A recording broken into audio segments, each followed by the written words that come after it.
Fitness means more now to me than ever because my parents are already in their 70s.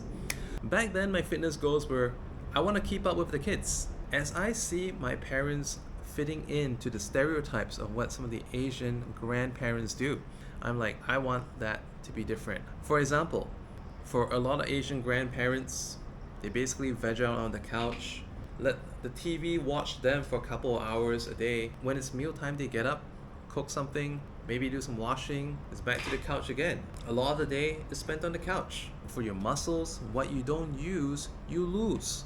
Day by day, getting up from the couch becomes a little bit more difficult than it once was. They think it's normal.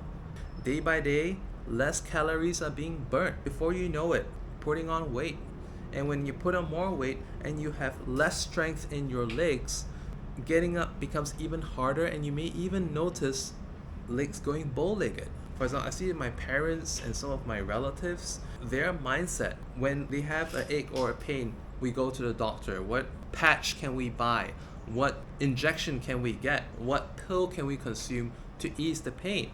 All these are like symptomatic reliefs. So when I got more into exercise, I wanted to kind of lead by example. As a father of 3 kids, I see how important it is to lead by example, live an active lifestyle so that they will follow along as well. But at the same time, as a son to my parents, I feel that, or at least I hope, that by being so physically active, fitness is going to come a little bit more natural to them.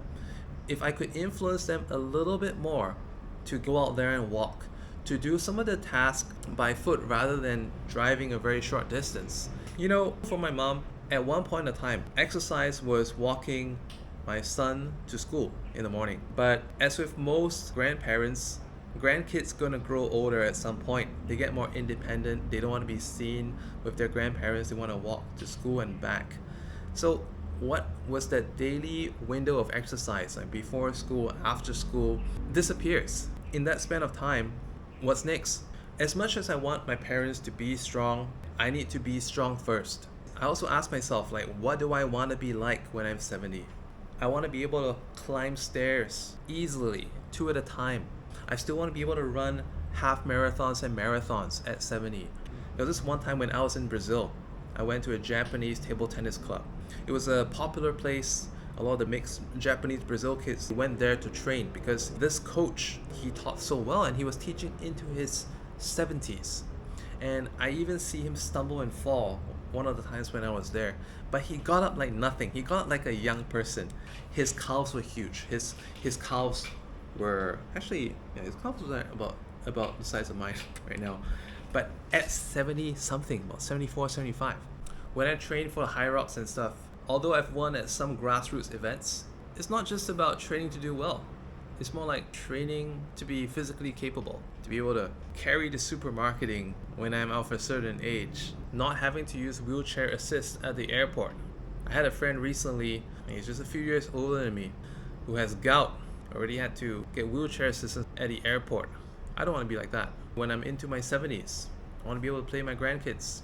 When life knocks me around, I want to be able to recover. Between my mom and dad, my dad is the more active one. He's still able to pick up luggages. Whenever we go to visit, and he picks them up from the airport, he's able to help. And he's happy to help. I think to some extent, he's happy to find out that he still can lift it. Of course, it's good to look great in the mirror, but being functionally fit, I mean, that is a real win. Whatever the age that you're watching this video at, I want to urge you to think about retaining your power in your 70s and beyond. I hope I managed to get you thinking a couple of things today. However, I want to remind you, it doesn't mean that you gotta suddenly fix your whole life. All you need to do is to show up for today. Follow along for this 30-day rebuild journey. You can also feel free to check out the rest of the videos in this series as well.